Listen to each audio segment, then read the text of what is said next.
my parents there, and like Johnny Young, my parents did not want me to do this. My dad's standing there going, when you do this, that's forever. You can never, ever change that. And I said, Dad, I don't have any other choice. Sign the bottom of the contract. Thankfully, the upside was, it actually was fun, and I did feel liberated by it, and at the end, it probably kind of dug me out of a hole, not just financially, but I did get a bit of self-esteem back. I just thought, how could I be so stupid in every respect? How could I have not seen this coming with the marriage not working out? Everyone else could see it. How could I let everything turn into this when I should know better? You know, I worked really hard all my life. When you were...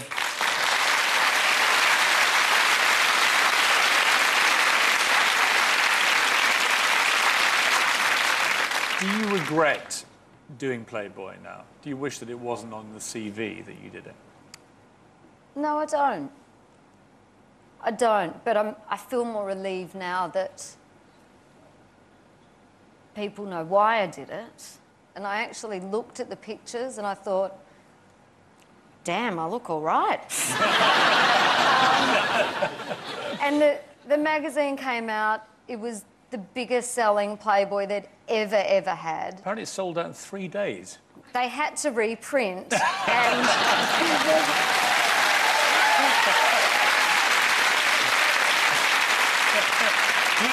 And the biggest compliment was girlfriends of mine had gone out to buy it because they know me. They'd gone out to purchase to see what it was all about.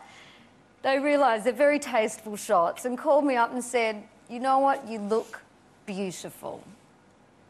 And then it felt like a celebration of me, only at that point. When you met Julian, you were obviously in love with the guy. What was it that attracted you to him?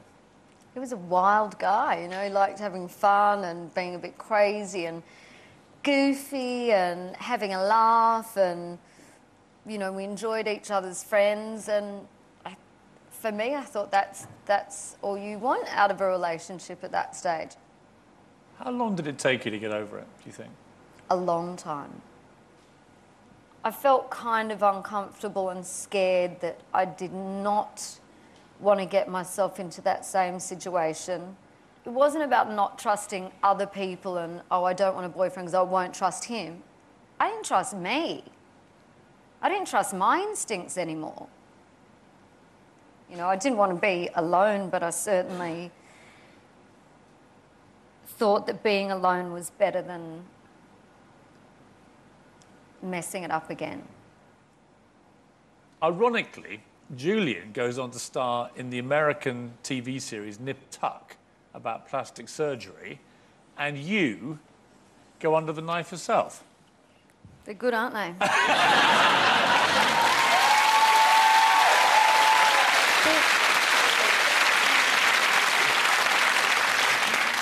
Yes.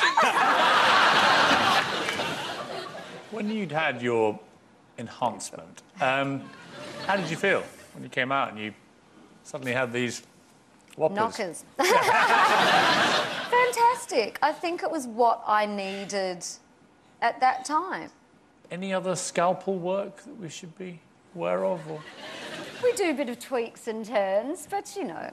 What kind of tweaks are we looking at here? I'm not going to go into it, but, you know... See, one thing I'm quite surprised about is you're frowning. Well, I thought you were the queen of Botox. I was at one stage. I was the one pegged out as the one having more Botox than anyone, which was very funny, sitting next to Sharon Osbourne. It's now 2005. You're having a lot of success. You're doing all the clubs. Kylie's career was going great guns as well. Yeah. And then right when things are going really well for both of you, something very, very difficult happens. When it was announced that her sister Kylie was seriously ill, the news sent shockwaves around the world. Messages of support have been flooding in tonight for the pop star Kylie Minogue, who announced today that she has breast cancer.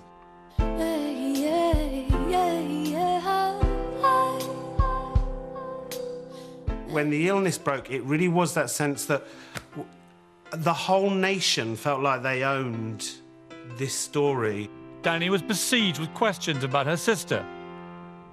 All your feelings about your sister's illness is sort of on the front page of the newspapers. It was an endless questions. How is Kylie? You know, is she okay?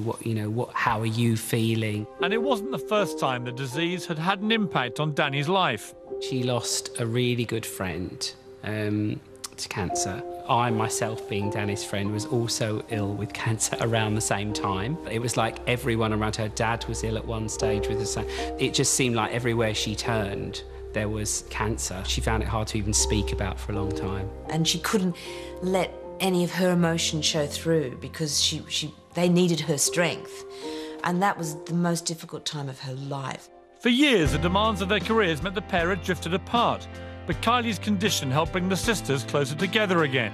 She goes into protective mode and she's like a mother hen. In fact, we sometimes call her Nana. She'd hate me saying that. Nearly every Friday afternoon, she'd go on the Eurostar to Paris with her little, wheelie bag. It was like a pet. We used to call it her dog and stroke it, and she'd be running off. She was incredible when I was ill, and would come and put the iPod on and try to get me up and dancing. She was never going to accept Kylie not being here.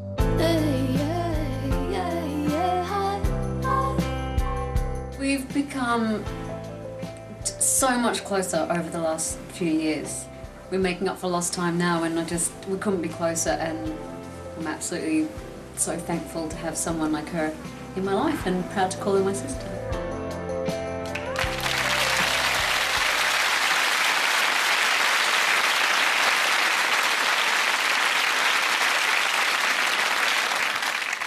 How did you hear? My parents phoned me, and all I could think of was just, I need to be with them now. And of course, it's at least a 26-hour flight away. So just dealing with the shock, packing a bag. It was the longest flight, as you could imagine. You have to refuel at Hong Kong, getting off at Hong Kong, going to the lounge, and then somebody at the lounge says, there's a film crew here. They're